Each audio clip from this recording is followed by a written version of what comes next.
आमे एबे अच्छे उत्तराकांडर द्वादश त्रयोदश छांदरे युद्ध सरी जाइछि आउ मात्र 18टी अध्याय ए काव्य विचित्र रामायण समाप्त हेब। आगामी अध्याय मानकरे थिबा विषय वस्तु गुड़िक हेले राम सीतांक विहार, सीता वनवास, वाल्मीकि आश्रम रे सीतांक प्रवेश, नृप निमि जजाति उपाख्यान, च्यवन ऋषि एवं रामंकर कथोपकथन, लवकुश जन्म, लवणासुर बद्ध, मृत ब्राह्मण बालकर जीवन लाभ, दंडकारण्य वर्णना, अश्वमेध यज्ञ, लवकुशंक रामायण गायन, सीतांक अयोध्या आगमन, सीतांकर पाताल प्रवेश, लक्ष्मणंकर बेनीपुत्रंकर राज्याभिषेक, वैकुंठ गमन, लवकुशंकर राज्याभिषेक, श्रीराम भरत शत्रुघ्नंकर वैकुंठ गमन एवं शेष लक्ष्मी नारायण भेट सह समाप्त हेब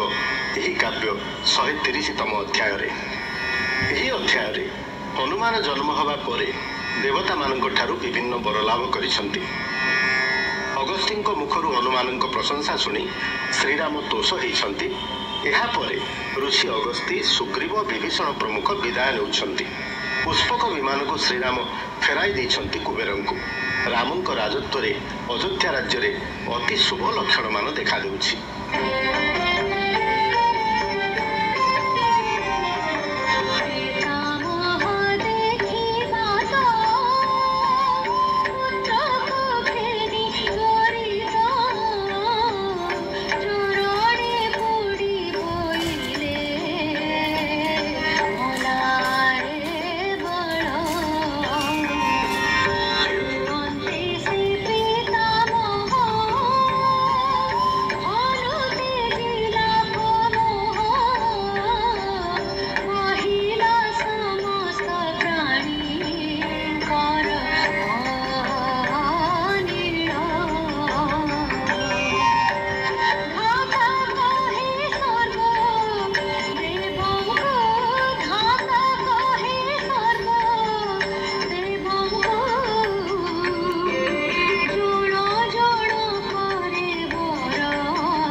ପଠିଆଇ ଦେଲେ ରକ୍ତକୋଷ ରାମ ଦେଖିଣ ହେଲେ ହରସ ରଖାଇଲେ ଭଣ୍ଡାରେ ସର୍ବସ୍ୱ କିଛି ଦିନେ ସେ ପୁଷ୍ପ ବିମାନ ବାହୁଡ଼ିଲା ରାମ ସନ୍ନିଧାନ କର ଯୋଡ଼ିଣ କହେ ବଚନ ଦେବ ଗଲି କୁବେର ଭୁବନ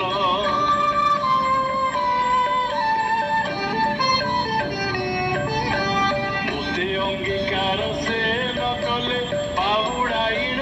ତୁମକୁ ଦେଲେ ଜିଣି ନେଲେ ତୋତେ ଶ୍ରୀରାମ ମୋର ରଖିବାର ଲୋହେ ଧର୍ମ ଶୁଣି ବୋଲନ୍ତି ରଘୁନନ୍ଦନ ଯାଅ ଯାଅ ତୁ ଶୂନ୍ୟ ଭୁବନ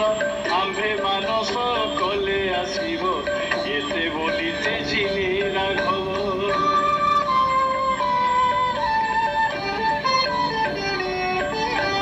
ରାମ ଆଜ୍ଞା ପାଇ ଜାନ ଗଲେ ଏହା ଶୁଣି ଭ୍ରତ ଜଣାଇଲେ ତୁମ୍ଭେ ରାଜା ହେବାରୁ ରାଘବ ଦେଖୁଅଛି ଅତି ଅସମ୍ଭବ ଜାନ ପ୍ରତ୍ୟକ୍ଷେ କହିଲା କଥା ବୃଦ୍ଧ ମାନେ ହେଲେ ସାମରଥା ଜାତ ହେଲେ ଅନେକ କୁମର ଅକାଳ ମୃତ୍ୟୁ ନୁହେଁ କାହାର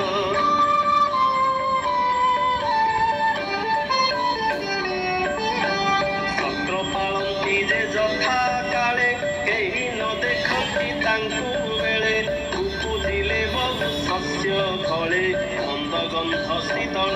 ଅନିଳେ